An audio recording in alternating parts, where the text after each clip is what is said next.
Vivimos en la era de la conveniencia, en la era en la cual todo se hace cada vez más y más fácil, más sencillo. Gracias a los avances tecnológicos, a las facilidades de la comunicación, a las formas nuevas de producción, todo es más sencillo de hacer, todo es más fácil y cada vez nos gusta más lo fácil, lo sencillo y lo cómodo, lo conveniente, lo que nos conviene. El problema es que como hijos de Dios nos estamos dejando afectar también por esto. Y la iglesia ha empezado a tener una vida conveniente y también hemos empezado a predicar un evangelio conveniente. Y ahí hay un gran problema. Nosotros predicamos a veces un evangelio, y lo digo como nosotros en representación de todas las iglesias, se predica un evangelio muy suave, muy conveniente, un evangelio en el cual les decimos a las personas: arrepiéntete de tus pecados, cree en el Señor Jesucristo, pero tu vida puede seguir siendo la misma. Y no es así. Cristo, cuando vino a este mundo, era muy específico en su mensaje y fue muy repetitivo. Si arrancamos revisando en Juan 12, versículo 25 y 26 dice: el que ama su vida la perderá, y el que aborrece su vida en este mundo para vida eterna la guardará. Si alguno me sirve, sígame, y donde yo estuviere, allí también estará mi servidor. Si alguno me sirviere, mi Padre le honrará. Actualmente, los creyentes nos hemos acostumbrado a tener dos vidas, a separar nuestra vida en dos partes. Es decir, tenemos una vida eclesial, una vida espiritual que es importante, o eso decimos, y tenemos una vida secular, una vida en el mundo que nos ayuda a vivir y que no es tan importante, o eso decimos, frente a la vida espiritual. El problema es que el Señor nunca menciona que el creyente tenga dos vidas. El creyente puede tener dos naturalezas, una naturaleza carnal y una naturaleza espiritual, pero no tiene dos vidas, es decir, es una sola vida que se inclina hacia alguna de las dos naturalezas. O somos creyentes carnales, que no dedicamos nuestra vida a Cristo, o somos creyentes espirituales, que dedicamos nuestra vida a Cristo. El Señor Jesús realmente fue muy insistente en este tema. En Mateo 10, versículo 37, después de hablar de el que no ama a Cristo más que sus padres no es digno de él, vuelve y repite. 37. El que ama a padre o a madre más que a mí no es digno de mí. El que ama a hijo o a hija más que a mí no es digno de mí. El que no toma su cruz y sigue en pos de mí no es digno de mí. El que haya su vida la perderá, y el que pierde su vida por causa de mí la hallará. Hemos entendido que debemos perder nuestra vida, y no solamente se refiere al momento de morir, y en este caso nuestra conveniencia nos indica que no, que el día que me pongan a elegir entre morirme y Cristo, voy a elegir morirme. Pero la cuestión es esa. La cuestión no es que esperar a que pongan un revólver en mi cabeza y me pregunten: si niegas a Cristo no te mueres. Y entonces uno dice: no, yo nunca voy a negar a mi Salvador, y ¡pum!, recibir el tiro. A veces creemos que se refiere a eso el pasaje, que se refiere a que el día que haya persecución, el día que persigan a la iglesia, nosotros estaremos dispuestos a dar nuestra vida por Cristo. Pero no se refiere solamente a ese momento, se refiere a nuestro andar diario, se refiere a nuestra vida diaria. Si nuestra vida diaria no la deseamos perder para servir a Cristo, no somos dignos de Él y no hemos entendido el verdadero evangelio. Jesús repite también en Marcos, que es un pasaje paralelo, en Marcos capítulo 8, versículos 35 en adelante, dice: porque todo el que quiera salvar su vida la perderá, y todo el que pierde su vida por causa de mí y del evangelio la salvará. Porque ¿qué aprovechará el hombre si ganare todo el mundo y perdiere su alma? ¿O qué recompensa dará el hombre por su alma? La conveniencia nos lleva a pensar que necesitamos hacer cosas de este mundo para poder vivir, que no tenemos que enfocarnos en predicar el evangelio, porque pues es que si servimos al Señor tiempo completo, si nos encargamos de servirle, si lo que hacemos lo hacemos en pos de Él, tal vez nos muramos de hambre, tal vez no logremos nuestras metas. Como papá lo digo, y es, a veces uno piensa: bueno, si yo no me esfuerzo trabajando, si no logro hacer ciertas cosas, no garantizo el futuro de mi hijo. Yo necesito garantizar el futuro de mi hijo, que mi hijo tenga una mejor vida posible. Y para eso tengo que trabajar, tengo que esforzarme, tengo que hacer una carrera, tengo que involucrarme en los negocios de este mundo para que mi hijo tenga una buena vida en este mundo. Pero a eso no nos ha llamado el Señor. El Señor no nos ha llamado a mejorar nuestra vida en este mundo. Y claro, podemos procurar lo mejor, pero procuramos lo mejor ¿por qué? ¿Como distracción? ¿Como buscando lo más conveniente? Y es triste que hayamos suavizado tanto el Evangelio. Es triste que, como creyentes, se nos haya olvidado que nuestra vida está en Cristo. Se nos olvidó lo que mencionaba Gálatas 2:20. Con Cristo estoy juntamente crucificado y ya no vivo yo, mas Cristo vive en mí. Y lo que ahora vivo en la carne, lo vivo en la fe del Hijo de Dios, el cual me amó y se entregó a sí mismo por mí.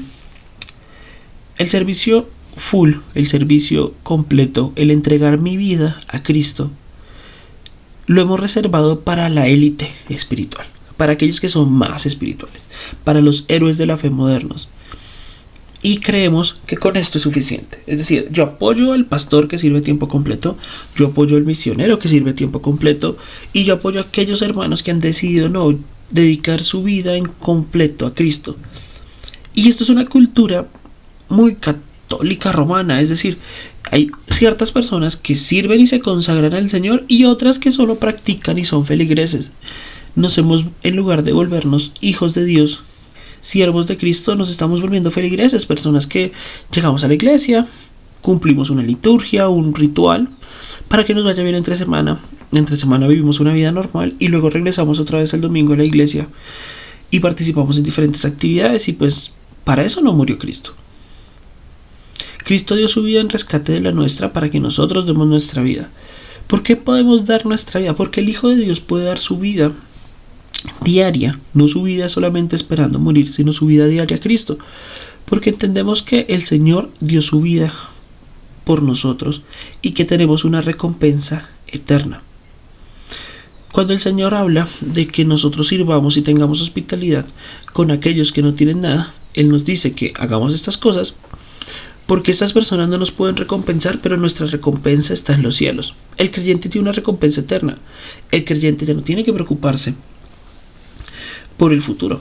Nosotros ya no tenemos preocupación por el futuro porque sabemos que todo lo que ocurre es voluntad del Señor y que sin importar el futuro, la situación, el cielo está reservado para quienes han dado su vida por Cristo. Pero ¿qué buscamos nosotros? ¿Un evangelio cómodo? ¿Un evangelio tranquilo? ¿Algo que no intervenga con nuestros planes? Si nuestros planes como hijos de Dios, si nuestros planes al creer en Cristo no cambiaron, tal vez es que seguimos siendo las mismas personas y solo buscamos el amuleto del cristianismo, un complemento para nuestra vida, como si estuviéramos coleccionando tarjetas. No, ya tengo trabajo, ya tengo pareja, ya tengo hijos, pero no me va tan bien. No, yo creo que lo que me falta es ir a la iglesia, conocer un poco más de la Biblia para que me vaya mejor. Y no, así no funciona. Cristo nos pide que nosotros dediquemos nuestra vida a predicar el evangelio por amor a las demás personas, que nosotros dediquemos nuestra vida a servirlo. Ahora, no me refiero a que tengamos que renunciar de nuestro trabajo, pero sí nuestros planes tienen que verse afectados, nuestra forma de ver el mundo tiene que afectarse, nuestra forma de comportarnos en nuestro trabajo tiene que afectarse. Cuando hablamos de misiones, hay 3 formas de ayudar en las misiones y esto es muy, muy práctico. Podemos orar, podemos dar o podemos ir. Esto lo rompemos en cada conferencia misionera, en cada charla que se habla acerca de misiones. Y en la obra del Señor, nosotros dando nuestra vida, tenemos que recordar que debemos estar practicando estas 3 cosas. A veces, por diferentes circunstancias, no podremos estar sirviendo directamente en alguna actividad, en algún proyecto de la iglesia. Pero si no lo puedo hacer, puedo estar orando. Puedo estar en mi trabajo pensando y recordando a mis hermanos y orando por ellos. Ahora, si el Señor me provee un empleo y yo no puedo, por estar en mi empleo, por ser fiel en mi trabajo, por ser fiel en las cosas que el Señor me ha puesto, yo tal vez no estoy, en Cali, no estoy en Fusagasugá, no estoy en Usmen, no estoy en Israel, no estoy en Medellín, sino que estoy en mi trabajo diario, en la labor que el Señor me ha permitido hacer y que a través de esta labor me ha permitido conseguir dinero. Tal vez uno de mis talentos recibidos de parte del Señor es hacer plata. Y puede que sí, hay creyentes que el Señor les permite ganar muy buen dinero. ¿Pero para qué? Pues porque el Señor desea que nosotros le honremos con lo que tenemos. Y si el dinero que nosotros ganamos de más y el dinero que el Señor nos permite producir, y yo entiendo que mi parte como función dentro de las congregaciones, dentro de la iglesia del Señor, es proveer recurso económico, y yo me esfuerzo y le digo, tenemos el ejemplo de aquella persona que le dijo al Señor: Señor, quiero darte el 90% de mis ingresos y permíteme vivir con el 10%. Y con solo el 10% pudo vivir, y con el 90% creó una editorial, creó una casa que imprimía libros y permitió donar el 90% de sus ingresos. Claro, este es un ejemplo, es muy aplica para este caso como tal, pero lo que me refiero es que si tú dices o entiendes que el plan de Dios es que tú colabores desde esa parte económica y tienes la posibilidad de hacerlo, hazlo. Porque el Señor a veces nos permite colaborar de esta forma.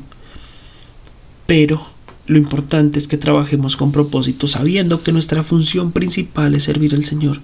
Ya no vivo yo, más Cristo vive en mí. Entonces, orando, dando de corazón al Señor, pero no dando para eximir culpas, dando entendiendo que no busco recibir una recompensa, no busco recibir más bendición, buscamos compartir más del Evangelio.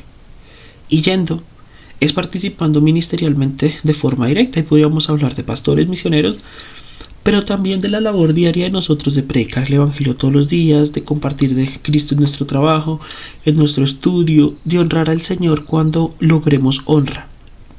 Que cuando tengamos éxito en algo podamos decir: miren, esto pasó porque yo soy un fiel creyente de Jesucristo, porque Cristo guía mis pasos. Yo fui honrado, yo fui justo, porque lo que hago es porque ya no vivo yo, más Cristo vive en mí. Pero si seguimos viviendo un evangelio ligero, un evangelio conveniente, pues simplemente nos veremos afectados por las condiciones del mundo. Cuando las cosas se pongan difíciles nos alejaremos de la iglesia porque ya no es conveniente. Cuando nuestros hijos crezcan se alejarán porque buscarán también su propia conveniencia, y en ese momento la conveniencia será diferente. Seguiremos suavizando el evangelio, quitándole partes, resumiéndolo, no predicando un evangelio que se basa en el arrepentimiento, sino predicando un evangelio que se basa en la negociación, en creer en el Señor Jesucristo y Él te dará algo a cambio. Cuando el Señor nos pide que creamos, nos arrepintamos y demos nuestra vida, porque Él ya nos ha dado la de Él. Vivamos un evangelio no conveniente, vivamos un evangelio en el cual cada día demos nuestra vida al Señor, que entendamos que esta vida terrenal ya no es nuestra, que esta vida es de Cristo y que es Él el que tiene que tomar las decisiones sobre nuestra vida. Y por último, recordar, si cuando recibí al Señor mis planes no cambiaron, tal vez, y solo tal vez, yo creo que recibí al Señor como un amuleto y no hemos recibido el verdadero evangelio. No nos hemos arrepentido y tomado la decisión correcta de cambiar el curso de nuestra vida y decir: bueno, mis planes en Cristo ahora son estos. Mis planes en el Señor, obedeciéndole, ahora son estos. La forma en la que vemos la vida en Cristo tiene que cambiar. Si no cambia, tal vez solamente estamos con un evangelio conveniente, ligero o un amuleto para nuestras vidas.